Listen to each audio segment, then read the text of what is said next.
From BBC. Population control. Is it a tool of the rich?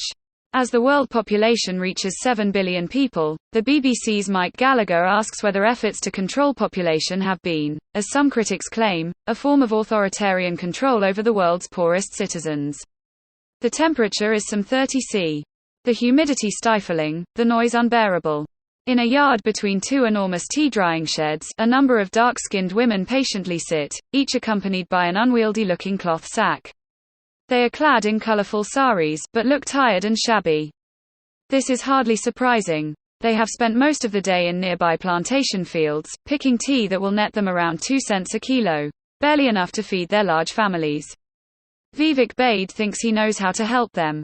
He runs the Mission for Population Control, a project in eastern India which aims to bring down high birth rates by encouraging local women to get sterilized after their second child. As the world reaches an estimated 7 billion people, people like Vivek say efforts to bring down the world's population must continue if life on Earth is to be sustainable, and if poverty and even mass starvation are to be avoided. There is no doubting their good intentions. Vivek, for instance, has spent his own money on the project, and is passionate about creating a brighter future for India. But critics allege that campaigners like Vivek, a successful and wealthy male businessman, have tended to live very different lives from those they seek to help, who are mainly poor women. These critics argue that rich people have imposed population control on the poor for decades. And, they say, such coercive attempts to control the world's population often backfired and were sometimes harmful. Population scare. Most historians of modern population control trace its roots back to the Reverend Thomas Malthus, an English clergyman born in the 18th century who believed that humans would always reproduce faster than Earth's capacity to feed them. Giving succor to the resulting desperate masses would only imperil everyone else, he said. So the brutal reality was that it was better to let them starve. Rapid agricultural advances in the 19th century proved his main premise wrong, because food production generally more than kept pace with the growing population. But the idea that the rich are threatened by the desperately poor has cast a long shadow into the 20th century. From the 1960s, the World Bank, the UN and a host of independent American philanthropic foundations, such as the Ford and Rockefeller Foundations, began to focus on what they saw as the problem of burgeoning Third World numbers. They believed that overpopulation was the primary cause of environmental degradation, economic underdevelopment and political instability. Massive populations in the Third World were seen as presenting a threat to Western capitalism and access to resources, says Professor Betsy Hartman of Hampshire College, Massachusetts, in the U.S. The view of the South is very much put in this Malthusian framework. It becomes just this powerful ideology, she says. In 1966, President Lyndon Johnson warned that the U.S. might be overwhelmed by desperate masses, and he made U.S. foreign aid dependent on countries adopting family planning programs. Other wealthy countries such as Japan, Sweden and the UK also began to devote large amounts of money to reducing third world birth rates. Unmet need. What virtually everyone agreed was that there was a massive demand for birth control among the world's poorest people, and that if they could get their hands on reliable contraceptives, runaway population growth might be stopped. But with the benefit of hindsight, some argue that this so-called unmet need theory put disproportionate emphasis on birth control and ignored other serious needs. It was a top-down solution, says Mohan Rao, a doctor and public health expert at Delhi's Jawaharlal Nehru University. There was an unmet need for contraceptive services, of course. But there was also an unmet need for health services and all kinds of other services which did not get attention. The focus became contraception. Had the demographic experts worked at the grassroots instead of imposing solutions from above, suggests Adrienne Germain, formerly of the Ford Foundation and then the International Women's Health Coalition, they might have achieved a better picture of the dilemmas facing women in poor, rural communities. Not to have a full set of health services meant women were either unable to use family planning, or unwilling to, because they could still expect half their kids to die by the age of 5, she says. Us and them. In 1968, the American biologist Paul Ehrlich caused a stir with his best-selling book, The Population Bomb, which suggested that it was already too late to save some countries from the dire effects of overpopulation, which would result in ecological disaster and the deaths of hundreds of millions of people in the 1970s.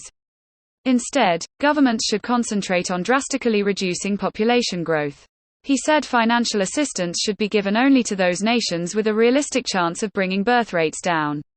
Compulsory measures were not to be ruled out. Western experts and local elites in the developing world soon imposed targets for reductions in family size, and used military analogies to drive home the urgency, says Matthew Connolly, a historian of population control at Columbia University in New York. They spoke of a war on population growth, fought with contraceptive weapons, he says. The war would entail sacrifices and collateral damage. Such language betrayed a lack of empathy with their subjects, says Ms. Jaman. People didn't talk about people. They talked of acceptors and users of family planning. Emergency measures. Critics of population control had their say at the first ever UN Population Conference in 1974. Karan Singh, India's health minister at the time, declared that development is the best contraceptive. But just a year later, Mr. Singh's government presided over one of the most notorious episodes in the history of population control. In June 1975, the Indian Premier, Indira Gandhi, declared a state of emergency after accusations of corruption threatened her government. Her son Sanjay used the measure to introduce radical population control measures targeted at the poor. The Indian emergency lasted less than 2 years, but in 1975 alone, some 8 million Indians, mainly poor men, were sterilized. Yet, for all the official programs and coercion, many poor women kept on having babies. And where they did not, it arguably had less to do with coercive population control than with development, just as Karan Singh had argued in 1974, says historian Matt Connolly. For example, in India, a disparity in birth rates could already be observed between the impoverished northern states and more developed southern regions like Kerala, where women were more likely to be literate and educated, and their offspring more likely to be healthy. Women there realized that they could have fewer births and still expect to see their children survive into adulthood. Total control. By now, this phenomenon could be observed in another country too, one that would nevertheless go on to impose the most draconian population control of all. The one-child policy is credited with preventing some 400 million births in China, and remains in place to this day. In 1983 alone, more than 16 million women and 4 million men were sterilized, and 14 million women received abortions. Assessed by numbers alone, it is said to be by far the most successful population control initiative. Yet it remains deeply controversial, not only because of the human suffering it has caused. A few years after its inception, the policy was relaxed slightly to allow rural couples 2 children if their first was not a boy. Boy children are prized, especially in the countryside where they provide labor and care for parents in old age. But modern technology allows parents to discover the sex of the fetus, and many choose to abort if they are carrying a girl. In some regions, there is now a serious imbalance between men and women. Moreover, since Chinese fertility was already in decline at the time the policy was implemented, some argue that it bears less responsibility for China's falling birth rate than its supporters claim. I don't think they needed to bring it down further, says Indian demographer A.R. Nanda. It would have happened at its own slow pace in another 10 years. Backlash.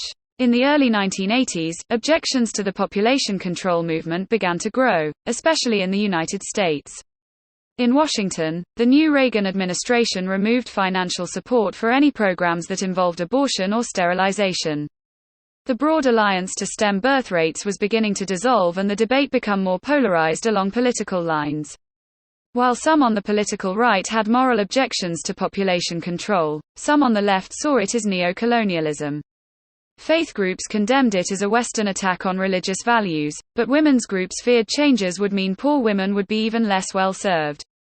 By the time of a major UN conference on population and development in Cairo in 1994, women's groups were ready to strike a blow for women's rights, and they won.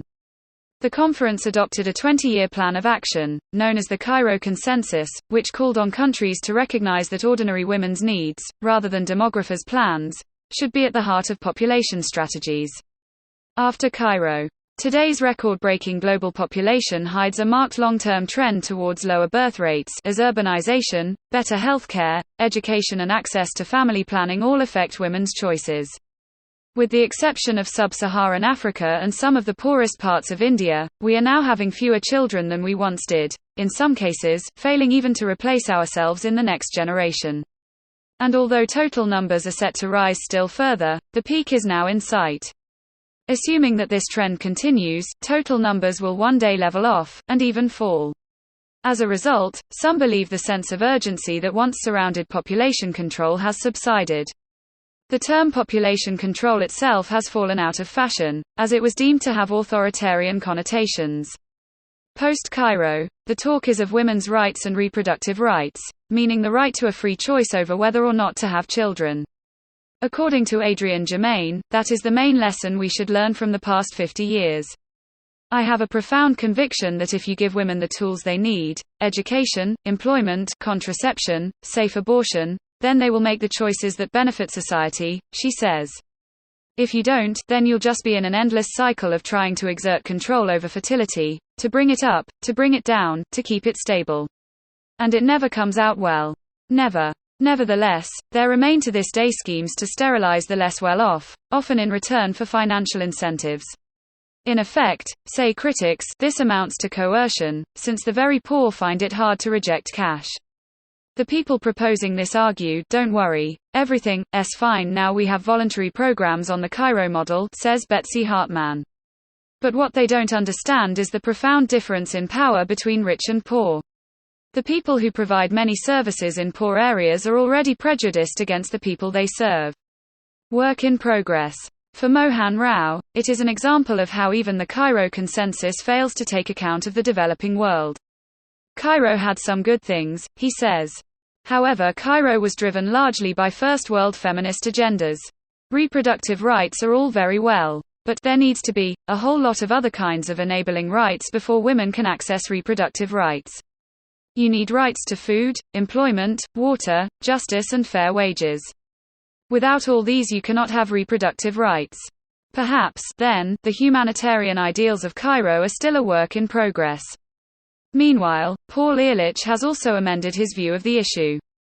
If he were to write his book today, I wouldn't focus on the poverty-stricken masses, he told the BBC. I would focus on there being too many rich people. It's crystal clear that we can't support 7 billion people in the style of the wealthier Americans.